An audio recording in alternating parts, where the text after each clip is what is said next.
Hello friends, this is Leslie here from leslievoice.com. Welcome to the Job Seekers Mastery course. We have learned about a lot of tools and techniques to apply for an opportunity and get to know about the opportunities and get the interview calls, right? So in this video, I'm going to talk about a very important step that happens for any job seeker. That's when the recruiter calls you, right? So once you apply for an opportunity, then recruiter checks your profile, and if it's matching to the requirement, then probably he or she will call you on your phone. So this discussion is very crucial to get your profile to the next level, right? So I'm going to talk about this important step and how you can convince a recruiter that saying that you are the super talent or top talent, right? So a lot of scenarios, what happens is you will get an interview call. You will get a call from the recruiter. They'll say that they'll schedule your interview. They'll say that they're taking your profile to the next level. But unfortunately, you don't hear back from them after that, right? There are two reasons. One, they have taken your profile, but the hiring manager didn't like your profile. They rejected. That's the reason they have not come back to you. Two, they have not even taken your profile to the next level because they themselves is not convinced about your skill or about your talent towards that job, right? So it's very important step. And what I see as a recruiter for last 6 years, being in the recruitment industry, recruiting software professionals for all top companies, right? What I see is candidates really don't show or explain things in a better way on this step. They really don't care, I think. Not every candidate say, but most of the candidates really don't care. I don't know whether you think a recruiter is a telecaller just calling you and checking, and if you really put your profile skills on your resume that is enough, then I'm sorry. Your profile is not going to the next step. That is, your profile is not sent to the hiring manager who is recruiting for that position. That means you're not going to get an interview call. You're not going to attend an interview in this company, right? So it's very important. So I'm going to share few information that you should know to convince the recruiter who is speaking to you so that your profile goes to the next step, okay? So let's talk about the first scenario here. The first scenario is the recruiter calls you usually at the business hours, right? Business hour maybe when you're at work. So probably you're sitting at your desk, your colleagues are sitting around you, or your manager is sitting next to you, right? You don't want your colleagues or your manager to know that you're looking for an opportunity. Obviously, it's a tough situation, right? And the recruiter calls you. Now, it's important you want to accept the call and speak very lowly, right? That's one way, but that's not the right way, right? Because the recruiter at the other end is on the phone. He doesn't know which situation you are in. Obviously, recruiters know that you will be in office, but all recruiters cannot really think that you are currently next to the manager or next to your colleague, etc. So if you really don't speak well, they might think that you are not interested or you are not actually looking for an opportunity.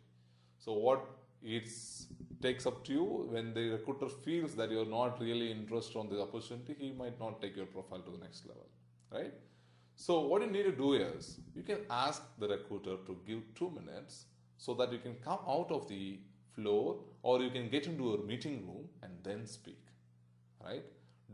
It's not necessary that you have to speak immediately to the recruiter as soon as he calls you or as soon as he speaks to you. It's fine. You can ask, boss, can you give me 2 minutes? Let me take a place and then speak to you. Yeah, he will wait on the call. Then you can either get out of the office and speak, or you can get into a meeting room if it is available and then speak. Okay, so that nobody notices you. You are comfortable. You can speak well. Okay, and the other thing what I say is, what candidates do is giving one-word answers. Do you have experience into Java development? Yes, I have. That's the answer. But that's not the right answer, guys.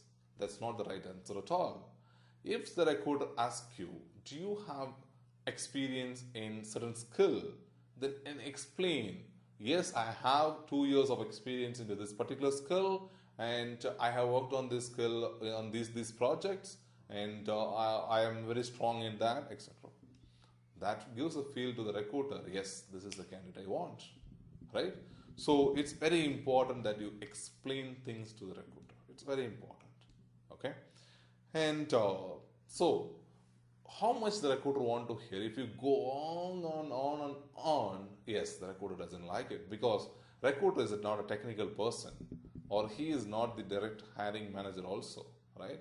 So he doesn't need your complete information of your career. So what happens in this call is, the recruiter calls and says that he is from this company, and what's his name, etc. He gives an introduction about himself, and then he asks you whether you're really looking for an opportunity. Then you say yes, and then he talks about a job description. He talks about, I have an opportunity for a Java developer, these skills we are looking at, etc. And then he'll ask you, can you tell me about your experience? This is the crucial question here. How much you need to say? Whether you should say about the entire 10 years experience, or you should say about the entire 5 years experience, or everything? No. So you can talk about your recent projects and an overview about your profile, right? So I have 6 years of experience into Java development. I have been a front-end developer. I have used these technologies. I am currently working here, etc. So if you give an overall picture about your profile and your recent project, that's good enough on this question, okay? And then if he wants more information, he might ask you like, have you worked on Hibernate? Have you worked on Struts? On which project have you worked, right? And what's your expertise on it? How do you rate yourself on that? So these kind of questions will come up, so you can actually answer to those questions as well. But remember that you have to answer with confidence. You should answer with step-by-step approach, clear and crisp, okay? So that they could understand, yes, this guy has the experience, right? Or if you're a non-technical person, for example, you're a salesperson, then he might have more questions. How did you solve this problem? What kind of achievement have you done? So you need to talk more about it. What kind of things you have done on your current role, and how it has impacted the business, how you have improved the business. So those kind of stuff you need to really speak on the call, right? That's how the recruiter will get convinced, because he will not give all the profiles that he gets to the hiring manager. He will actually screen and shortlist profiles and then give to the hiring manager. So only if you are on the top profiles out of these profiles he spoke to, then your profile is going to the next step. Otherwise your profile is not going to the next step, guys.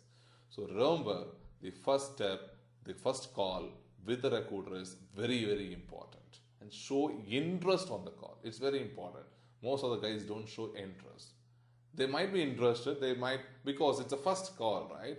Only after the offer negotiation, and only after you get an offer letter, you will really think about that opportunity, whether you need to go for it or no, or whether you need to go for another opportunity, etc. But until unless, you will be thinking, okay, let's see how it goes, and then we'll decide, right? If you in that attitude, probably it's tough to get you'll miss good opportunities. So make sure you keep those things on your mind, and speak properly to the recruiter. And then he might ask you, do you have any questions for me? Yes, that's an important question again, right? You should ask him, what's the next step? How soon I can hear back from you? That shows your interest again, right? How soon I can hear back? Do you have my contact number? Do you have my email ID?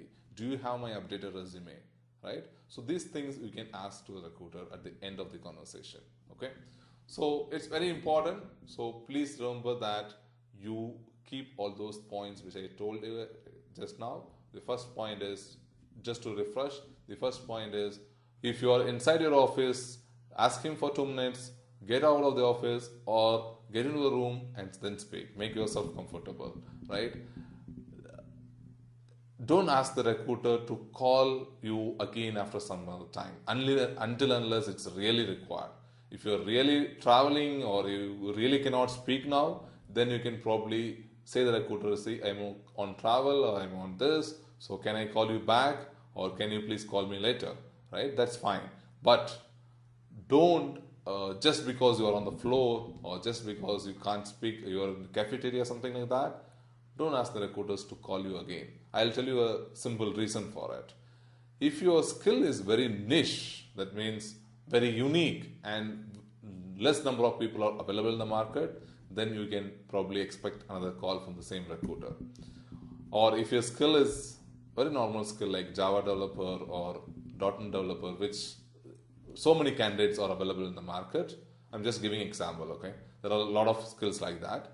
So if your skill is one of that, then probably you might not get another call from the same recruiter if you ask him to call you back. The reason is he wants to give 4 or 5 profiles for one requirement that day, right? So he'll focus on those numbers and 4 quality profiles. So if you say that and then he goes to the next profile, and if he gets that number of profiles that he requires, then probably he will not call you again, right? Until unless your skill is really good, until unless you are very good profile, etc., you cannot expect those calls. So what I say is, try to avoid asking for a different slot. Try to speak at the same time. Otherwise, if you really cannot, yes, then you can ask him whether you can call on the same number and call him back. Okay. And the third thing is that speak to him crisp and clear about your experience and give him all the information that he is required and tell him, show interest, basically show interest to the recruiter, right? So that's how you convince a recruiter to take your profile to the next level. He is the first person to speak to you and understand your profile and then puts your profile to the next level. So make sure that you use this opportunity and speak and convince the recruiter on this call. Thank you very much. I hope you liked this video. If you liked, please share across with your friends. And if you haven't subscribed to my channel, please do subscribe. And if you have any questions, please comment below. I'm ready to answer you. Thank you.